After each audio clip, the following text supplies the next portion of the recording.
Épisode Focus. Bienvenue dans Médecin qui es-tu, le podcast qui vous plonge dans l'univers captivant du monde médical.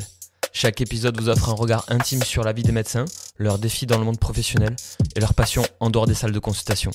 Je m'appelle Maxime Garcia, bienvenue et bonne écoute.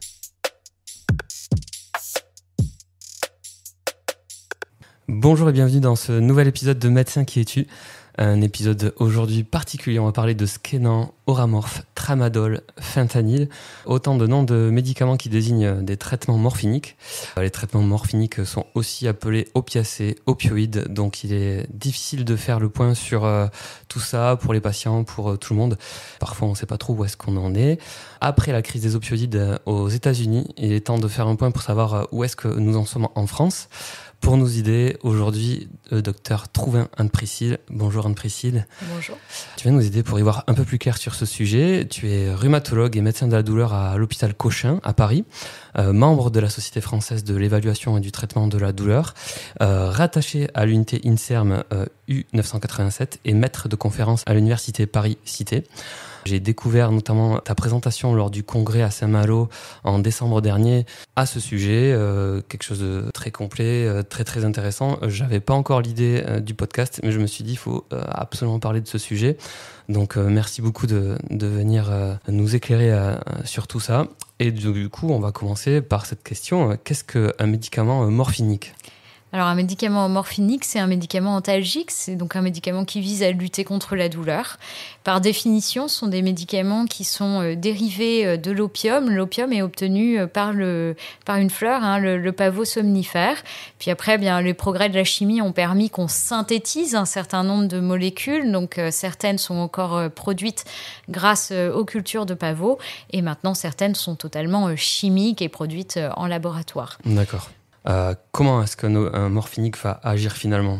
Pourquoi il est si utilisé ? Parce que il a une très forte affinité, donc une capacité à se lier à un récepteur en particulier sur le système nerveux, qui est le récepteur mu. Et donc c'est la liaison entre cette molécule opioïde et ce récepteur qui va permettre de diminuer les douleurs en limitant principalement le passage du potentiel d'action, donc du message électrique douloureux au sein du système nerveux. D'accord. Et il fait ça avec une bien plus forte puissance que d'autres médicaments. Que beaucoup d'autres médicaments, tout à fait. Donc on va parler de quel type de douleur, même si c'est pas un cours précisément sur l'ensemble des indications des morphiniques, mais comme on vient de le dire, globalement, on est sur des douleurs intenses. Il y a bien d'autres solutions avant les morphiniques. Exactement. On est sur des douleurs qui sont relativement intenses quand on pense à utiliser ces médicaments-là, et sur des douleurs dites nociceptives, c'est-à-dire par lésion d'un élément du corps, donc soit lésion articulaire, soit lésion au niveau des tissus mous, soit effectivement lésion osseuse par exemple.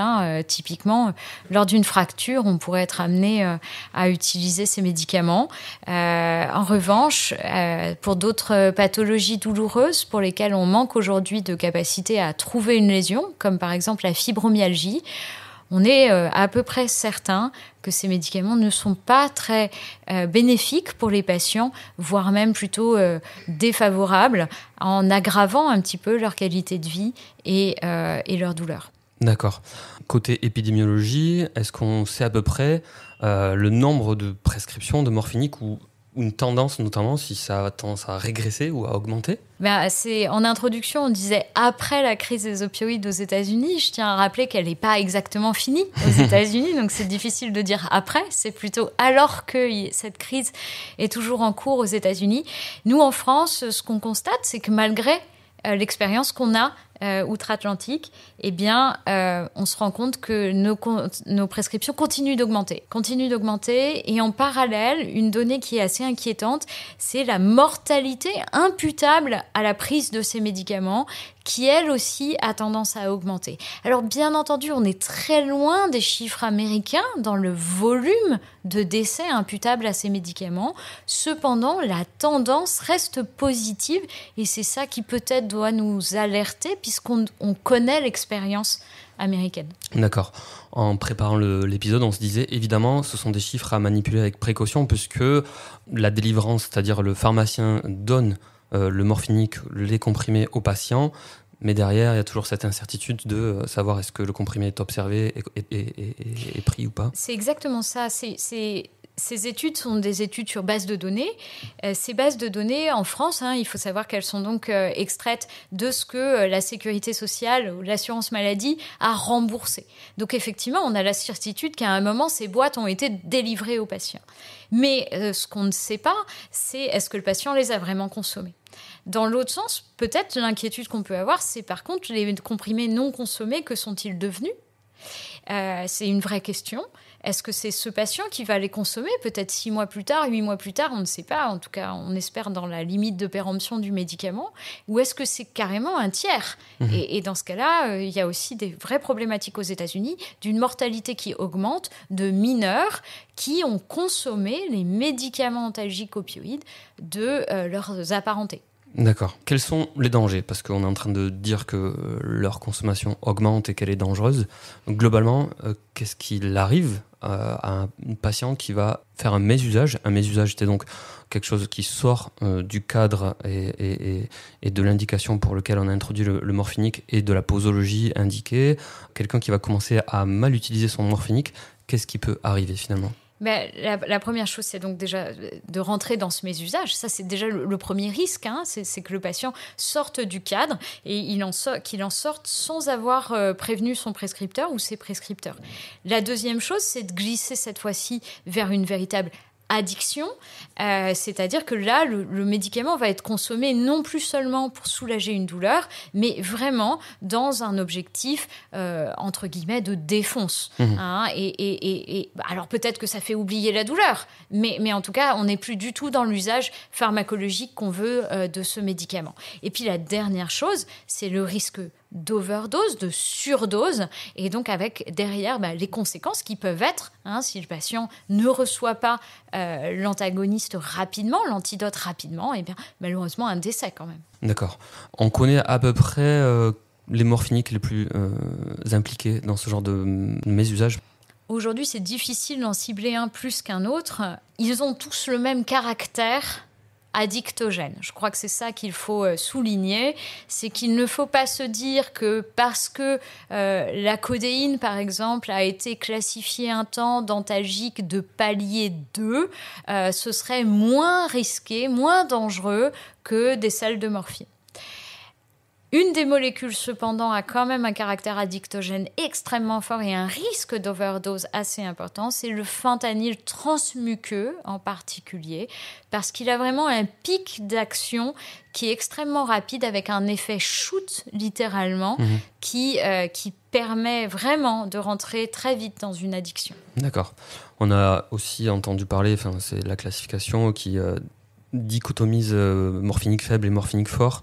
C'est aussi quelque chose finalement de dangereux entre guillemets qui peut dédiaboliser les faibles alors qu'ils ont toujours ce pouvoir addictogène et dangereux. Exactement, c'est quelque chose sur lequel on a beaucoup travaillé avec le groupe d'experts qui a produit les recommandations de bonnes pratiques de prescription de ces antalgiques opioïdes, produites donc ces recommandations en mars 2022, et on a vraiment travaillé à abolir ce contexte d'antalgique de palier 2 ou de palier 3, ou même le terme fort et faible. Je laisse ceux que ça intéresse regarder ce document, mais sur l'ensemble du document, il n'y a plus ces verbatims, ces adjectifs, parce qu'effectivement, ça induit un biais cognitif dans lequel on va banaliser l'utilisation de certaines molécules au détriment d'autres molécules. Et à commencer par les médecins qui À commencer par les médecins eux-mêmes, tout à fait. Ok.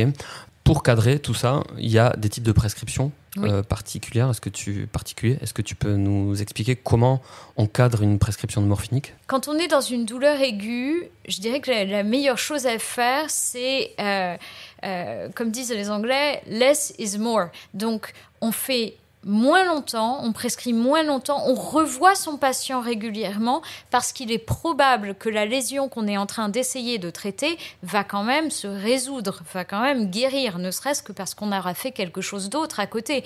Je prends exemple d'une fracture vertébrale, cela fait extrêmement mal, mais on va immobiliser le patient avec un corset éventuellement, peut-être même d'autres prises en charge. Eh bien, à un moment, ces antalgiques opiacés ne seront plus nécessaires puisque en elle-même, la fracture va cicatriser. Donc vraiment, dans la douleur aiguë, je fais des petites prescriptions courtes, je réévalue mon patient, j'ose me dire que les choses vont évoluer correctement. Je ne fais pas d'emblée des prescriptions de 28 jours, de 3 mois, etc. On a toujours cette notion de prescription sécurisée qui peuvent aller jusqu'à 28 jours. Et donc, il y a cette ordonnance qui est un peu systématiquement faite pour 28 jours. En fait, finalement, on peut réduire, même si le maximum c'est 28 jours, on peut quand même s'abstenir et rester sur du 7 ou 14 jours. Exactement. C'est l'exemple des limitations de vitesse en Irlande où il est écrit que ce n'est pas un objectif mais une limite. D'accord, exactement. Voilà. Okay. C'est pas parce qu'on peut aller jusqu'à 28 jours qu'il faut systématiquement faire une prescription de 28 jours. Et donc ces prescriptions sécurisées, c'est donc un format écrit avec plein de choses sécurisées pour ne pas qu'il y ait de mauvaises intentions à leur utilisation. Tout à fait. On peut parler aussi, après avoir réalisé donc cette prescription, elle va tomber dans les mains des patients et donc après des pharmaciens. Est-ce qu'il y a un lien d'une pharmacie à une autre pour que les pharmaciens donc, qui délivrent sachent qu'un patient est déjà allé dans une autre pharmacie avec une autre ordonnance, parce que forcément l'ordonnance qu'il va présenter est censée être tamponnée, etc., et tracée. Est-ce qu'avec deux ordonnances, un patient peut aller dans deux pharmacies différentes dans un même laps de temps? Est-ce qu'il sera identifié ou pas? C'est compliqué encore aujourd'hui. Alors oui, on a mis en place des systèmes qui visent à lutter contre cela, avec notamment l'ouverture sur les cartes vitales des patients du dossier pharmaceutique. Encore faut-il que le patient ait autorisé qu'on ouvre son dossier pharmaceutique, ce qui n'est pas systématique, et deux, que le pharmacien prenne le temps d'aller vérifier cela. Ah ok, il n'y a pas de système d'alerte. Non, d'accord. Non. Il y a des systèmes d'alerte rétrospectifs, on va dire, où parfois l'assurance maladie se rend compte qu'il y a un grand nombre de remboursements qui dépassent, entre guillemets, le volume normal de remboursement pour un patient. Et dans ce cas-là, il alerte les pharmaciens. Mais c'est, entre guillemets, du rétrospectif. Et puis, surtout, il faut le temps que l'assurance maladie s'en rende compte, ce qui n'est pas toujours automatique. Pour certains qui nous écoutent, ils se disent, il suffit de faire ça. Évidemment, c'est des machineries compliquées à mettre en place. Et c'est pas évident, même s'il y a un enjeu majeur. Tout à fait. Ok. Pourquoi est-ce qu'il existe cette dérive alors que nous-mêmes médecins, on est formés à cette problématique, qu'il existe des séries, des films qui parlent de cette dérive et de ces mésusages et de ces addictions? Pourquoi persiste cette problématique? Cette problématique, elle persiste probablement parce que on a malgré tout envie de soulager le patient.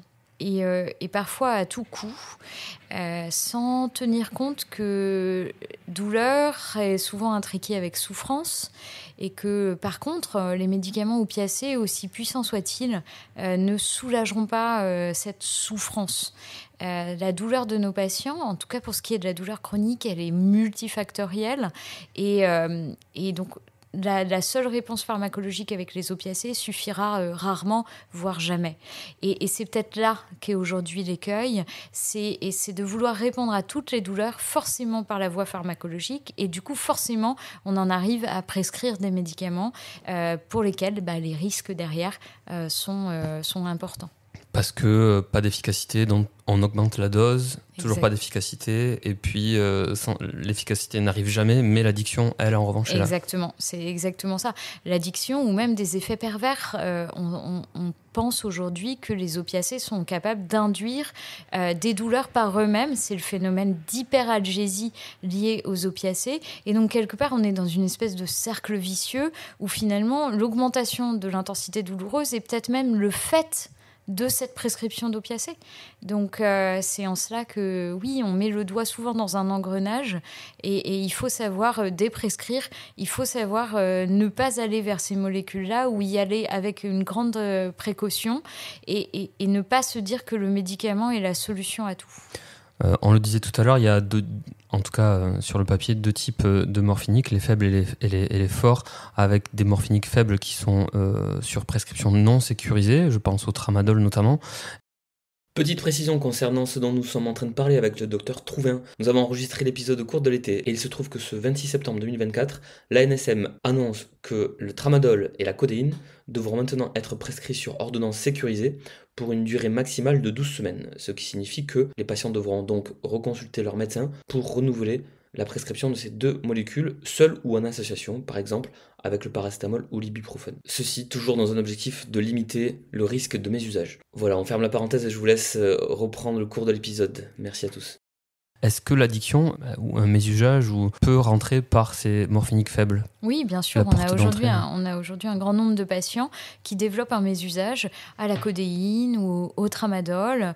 C'est peut-être moins répandu, mais probablement aussi à la poudre d'opium. On ne voit pas pourquoi la poudre d'opium serait protégée par rapport à ça.